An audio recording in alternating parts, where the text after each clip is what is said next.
The title of our project is Removing Ventilation, the Patient's Right to Decide, by Group 9, Nikki Gomes, Adam Perlstein, and Karen Sansone. Our patient is a 76-year-old male. He was a former minister, but he's now retired.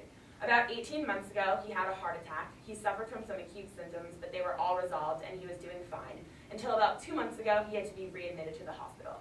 When he was readmitted, he was suffering from unstable angina, and then he had to have a triple bypass surgery in order to combat his symptoms.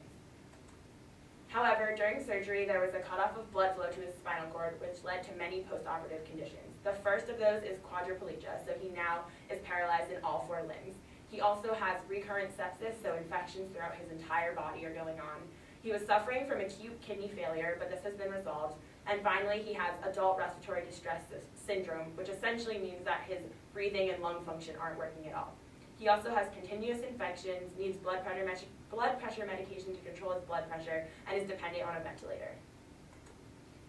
So he's currently in a locked-in state, essentially meaning that his brain is working, but the rest of his body really isn't functioning. So he has difficulty with breathing, with speaking, and he's paralyzed, as we mentioned before.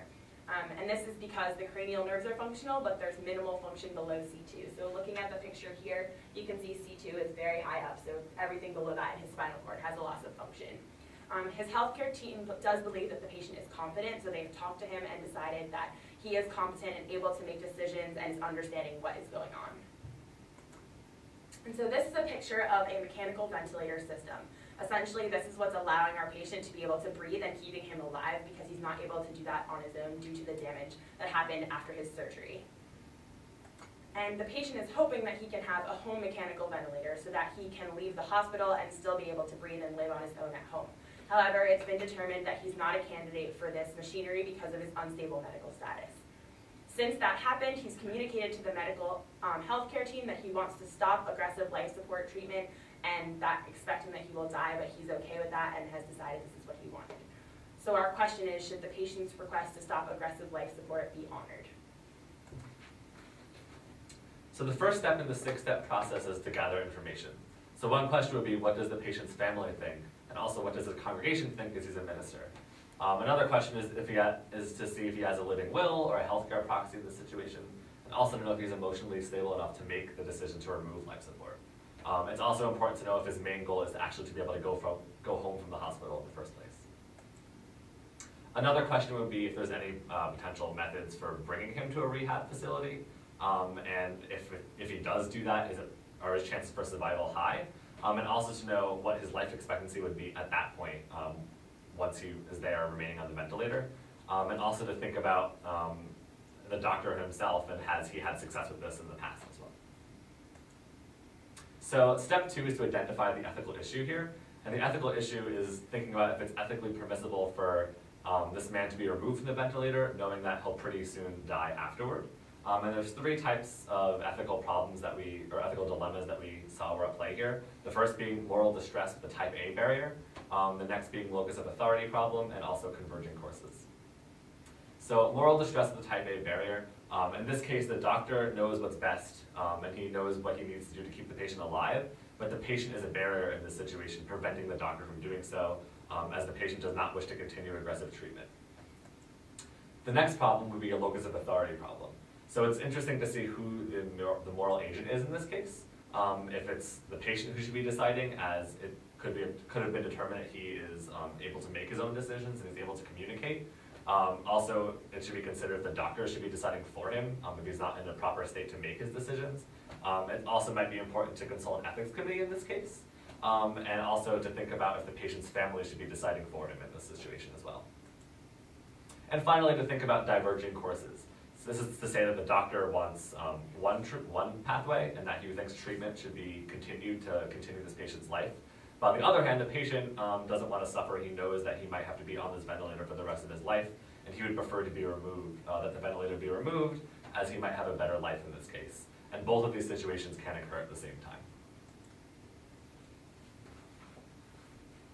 So step 3 of the process is to use ethical theories and approaches to analyze the problem.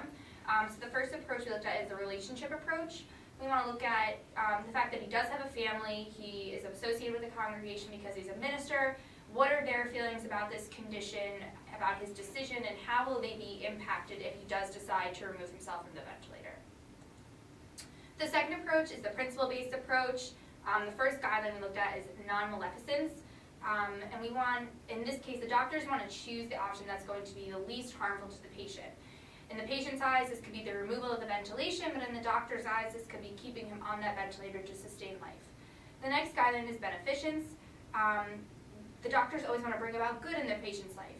Again, the patient thinks this is best done by removing the ventilator, and the doctors think that sustaining life is the best option. And finally, we looked at fidelity, and this is that the patient is expecting his doctors to give him the best care, make him comfortable, everything that a normal patient would expect from his doctors. So his goal is to go home, and he's hoping that the doctors will provide him with every option, every possibility to be able to go home. We also looked at the deontologic approach. Healthcare providers, they have a duty to help their patients be comfortable and just help them in any ways possible. The patient doesn't really seem to be comfortable living a life in the hospital, so again, maybe looking at the option of removing the ventilator. Finally, we looked at the teleologic utilitarianism approach. This can be looked at from two different perspectives. If keeping the patient alive is the main goal, staying in the hospital attached to that ventilator is worth it. However, if we look at it from the resource standpoint, if we want to have equitable resources, taking the patient off would be the better choice, because there might be other people who need that ventilator and may have a better chance of surviving overall, may have more of a will to live. And the patient, this could cause stress to our patient, because if he's forced to kind of undergo this treatment that he doesn't want, it may make him depressed or stressed and just make his overall happiness decreased. So step 4 is looking at, are there any practical alternatives? Some that we came up with was, is there an option to transfer him to some sort of rehab facility, somewhere where he would be more comfortable and feel like at home, since he's really not comfortable at all in this hospital? Are there any clinical trials to stabilize his medical condition so that maybe he can go home with an at-home ventilator? He could get a second opinion about his prognosis. The family could look into respiratory therapy, or maybe they could look into another avenue that would be able to provide him with that home ventilator that he wants. So step 5 is to choose the action. As a group, we decided that the ventilator should be removed. It seems to be the best option for him, because this is what the patient actually wants, his family, because they're not going to want to see him suffer and be miserable, and also the hospital, because again, from a resource standpoint, this gives them another ventilator that somebody else may really need. And finally, step 6 is to reflect on the action chosen. So we're anticipating the family will of course be sad, but I'm sure they'll be happy that he's comfortable and he's not suffering. The family should anticipate there might be some backlash from others in the community or the hospital. We know that there's a big debate on assisted suicide and if it's killing versus letting somebody die. So it's a bit of a controversial issue, so they should expect that they might get some backlash. Related to this, there might be effects on the congregants because he is a minister. And there could also be some legal implications depending on the state, which is something that the doctors would have to look at, of course, before making this decision. And that concludes our presentation.